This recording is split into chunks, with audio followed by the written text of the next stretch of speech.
It opposes any change. ठीक है. Now Newton's laws of motion, as you know, there are 3 laws of motion. First one is based on inertia, or you can say first one is based on law of inertia. So what is inertia? Inertia किसे कहते हैं हम?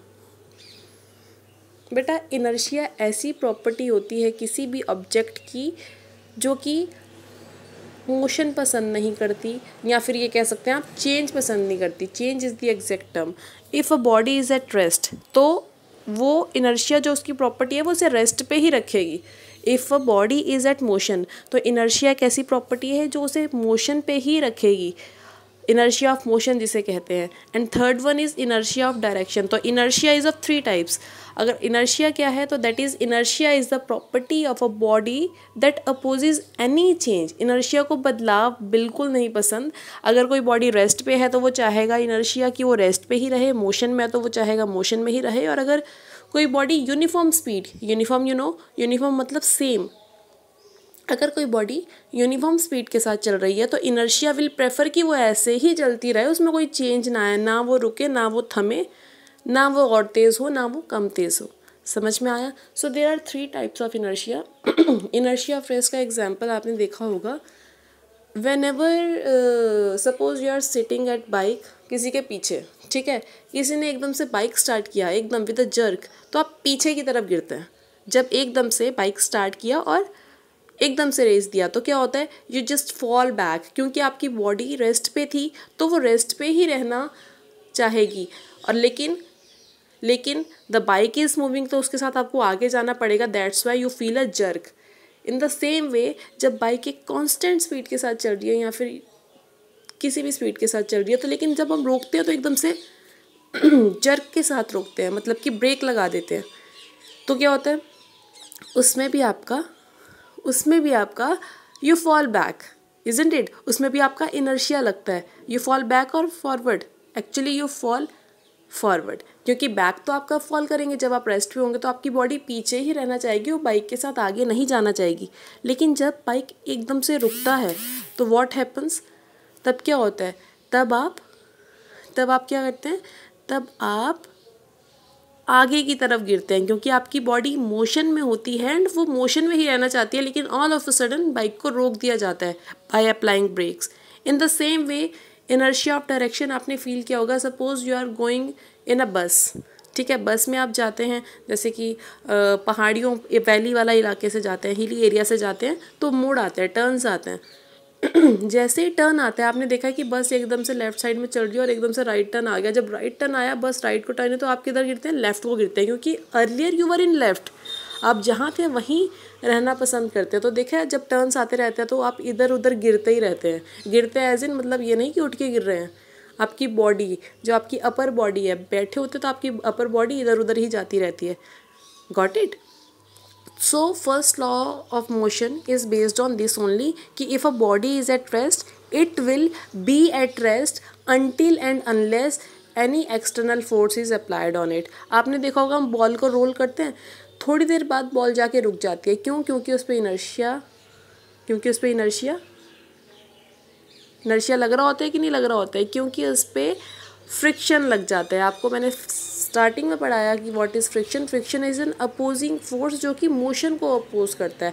तो जब कोई body roll करते हुए आगे जाती है तो उस पर वापस क्या लगता है, फ्रिक्शन लगता है. तो थोड़ी देर बाद वो आके अपना थम जाती है. सपोज पंखा रिवॉल्व कर रहा है, मैंने ऑफ कर दिया तो थोड़ी देर बाद वो रुक जाता है. अगर फ्रिक्शन नहीं होता तो वो नहीं रुकता, वो चलता रहता है. तो Newton's first law of motion कहता है कि if a body is at rest या फिर कांस्टेंट स्पीड के साथ चल रही है तो that will keep moving that way only, वो वैसे ही रहेगी. अगर रेस्ट पे है तो रेस्ट पे ही रहेगी, और अगर चल रही है तो चलती ही रहेगी जब तक हम उस पर बाहर से कुछ एक्सटर्नल फोर्स ना लगाएं.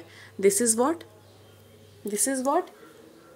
Is Newton's law of motion. The property by which virtue of which a body opposes any change is known as inertia. Mass is measure of the inertia of the body. Now what is mass? Mass is measure of the inertia of the body. You have to underline this definition.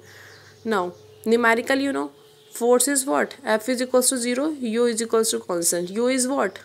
U is the initial position and V is what? Final position. Physical applications आपको दे रखी हैं that you can study when a moving bus suddenly stops. मैंने आपको बताया जब एक बस चल रही है वो suddenly stop करती है, passengers head get jerked in the forward direction. आप आगे की तरफ गिरते हैं, आपका जो अपर बॉडी है वो आगे की तरफ फॉल होता है, whether it is in the case of bus और whether excuse me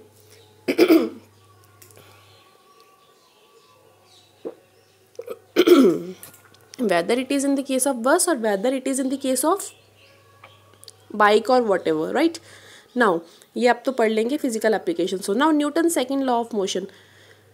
Rate of change of momentum is directly proportional to the applied force and this change always takes place in the direction of the applied force. अब वो क्या कह रहा है, जो rate of change of momentum होता है, you know what is momentum? Momentum is the product of mass and velocity, that is the linear momentum, जिसे हम डिनोट करते हैं P से, एंड मास को करते हैं M से, वेलोसिटी को करते हैं V से. तो वो कहते हैं rate of change of momentum. मतलब आपने एप्लीकेशन ऑफ डेरिवेटिव्स पढ़े होंगे इन मैथ्स, ठीक है, उसमें आपको पता होगा डिफ्रेंशिएशन करते हैं, differentiation dx by dy by dx, the rate of change of y with respect to x. Same हम यहाँ पे क्या कर रहे हैं, the rate of change of momentum with respect to time, dp by dt. मतलब dp मतलब ऊपर है p यानी कि मोमेंटम में चेंज हो रहा है किसके रिस्पेक्ट में, नीचे क्या है, टाइम के रिस्पेक्ट में, कितने टाइम में कितना चेंज हो रहा है. Rate of change of momentum is directly proportional to applied force. जितना ज़्यादा आप फोर्स अप्लाई करेंगे उतना ही ज़्यादा मोमेंटम में चेंज आएगा. डायरेक्टली अगर कोई चीज़ प्रोपोर्शनल होती है तो मतलब उसमें उतना ही चेंज आएगा. जैसे कि आप देख सकते हैं जस्ट नीचे dp बाई dt, ये प्रोपोर्शनल का साइन है, ये जो directly proportional to force. Now dp by dt is equals to f. Now you know p क्या होता है, p is equals to mv, isn't it? P is equals to mv. Now f is equals to dp by dt and f is equals to p की जगह हमने क्या value put कर दिया, mv by dt, isn't it? Then f is equals to m dv upon dt plus v dm by dt. ऐसा हमने क्यों किया? See, first we have taken the m positive or you can say m constant and दूसरी जगह हमने किसे constant लिया है, v को कांस्टेंट लिया है. Now what he is saying, अगर मास इज कांस्टेंट, सपोज अगर उनका मास कांस्टेंट टर्म है, मास हो गया 2 हो गया 3 हो गया 4 हो गया 5 हो गया व्हाटएवर, इट इज़ कांस्टेंट, तो dm बाई dt क्या हो जाएगा, उसका डिफरेंशिएशन क्या हो जाएगा, 0 हो जाएगा. सो वहाँ से आपका क्या आता है, dm बाई dt तो 0 हो गया. तो आपका सेकेंड वाला जो v dm बाई dt था वो तो 0 हो गया. क्या 0 नहीं हुआ, m dv by dt. Fine. Now m dv by dt. अब आपको पता है what is dv by dt, that is the rate of change of velocity with respect to time, और उसी को हम क्या कहते हैं, एक्सीलरेशन कहते हैं. ठीक है, rate of change of velocity with respect to time is known as acceleration. तो यहीं से आपका Newton second law of motion से आपका फोर्स का फॉर्मूला डिराइव होता है, that is F is equals to ma. Now see, नीचे एक बॉडी है, उस पर बहुत सारे फोर्सेस लग रहे हैं. जब एक बॉडी पे बहुत सारे फोर्सेस लगते हैं, उनका ओवरऑल यानी कि सम निकालते हैं, नेट फोर्स निकालते हैं. तो नेट फोर्स क्या होता है, that is sum of all the forces acting on a body. Fine. Now see Newton's third law of motion. Newton's का जो थर्ड लॉ है उसे law of action and reaction भी कहते हैं. ऐसा क्यों कहते हैं, क्योंकि वो बोलता है in every body has a equal and opposite reaction to every action. Every action is opposed by an equal and opposite reaction. For every action there is equal and opposite reaction. Fine. देखो, just Newton's का third law of motion simply आपको ये बताता है कि just because of this law, just because of friction and all, we can walk, we can ride.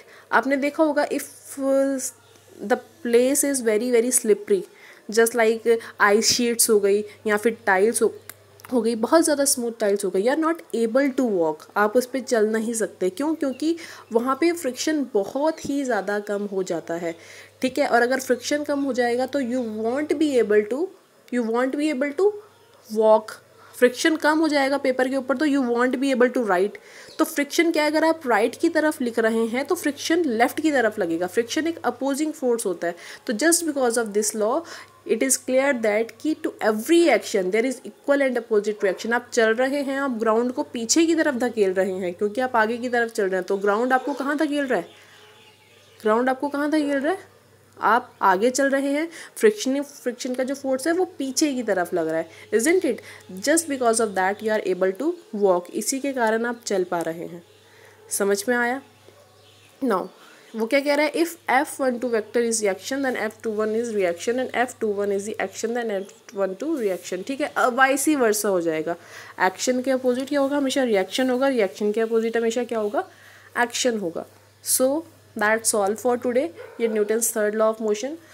Up to this you have to revise at your home. Okay.